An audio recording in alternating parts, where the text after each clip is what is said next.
اهلا بيك يا صديقي، منور الكورس. مبروك انك اخدت اول خطوة ليك فعلا، انك تبتدي وتبطل تأجل وتستنى الوقت المناسب زي 99% من الناس. الكورس ده هنتعلم فيه الجرافيك ديزاين من الموبايل، زي ما سمعت، من الموبايل، واي موبايل مهما كانت راماته واطيه او مفهوش مساحه تخزين عاليه، تقدر تعمل تصميمات احترافيه جدا زي اللي انت شايفها دي بالظبط من الموبايل. همشي معاك خطوه بخطوه، ضغطة زرار بضغطة زرار، يعني هتكوبي اند بيست فقط، مفيش اكتر من كده. مجال الجرافيك ديزاين هو مجال معروف جدا ومشهور جدا وفيه فلوس كبيرة جدا، ولكن للأسف معظم اللي بيشرحوه او اللي بيدوا فيه كورسات لازم يكون معاك لابتوب وبتشترك في برامج مدفوعة علشان تبدأ تحترف التصميم بجد وتبدأ شغل. ولكن طبعا انا كنت زيك ببتدي من الصفر، ما حلتش ولا جنيه حرفيا،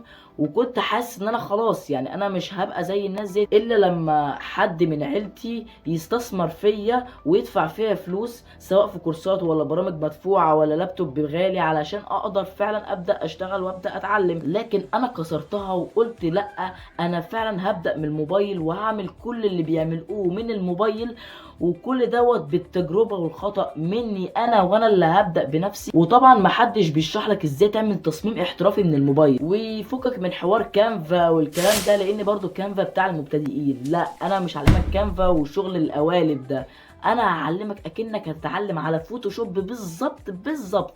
كل الادوات الموجوده في الفوتوشوب هتعملها على الموبايل ببرنامج تاني مختلف تماما محدش بيشرحه حرفيا على اليوتيوب. لا، وتقدر كمان تعمل تصميمات احسن من الناس اللي مشتركه في الفوتوشوب والستريتور، البرامج المدفوعه، تقدر تعملها في البرنامج ده المجاني واحسن من تصميماتهم، وكل ده من خلال موبايلك بس. البرنامج بسيط جدا وتقدر تعتمد عليه على طول بعد كده، حتى بعد ما تنتهي من الكورس. كل اللي محتاجه منك هو انك تكوبي اند بيست ورايا وبس، ده اللي محتاجه منك حرفيا. يعني انت هتطبق معايا وانت بتتفرج معايا، هتطبق بايدك علشان فعلا تثبت لي انك فعلا ماشي ورايا وانك اتعلمت. بس كده، مش عايز اطول عليك اكتر من كده، يلا بينا على الفيديو الاول.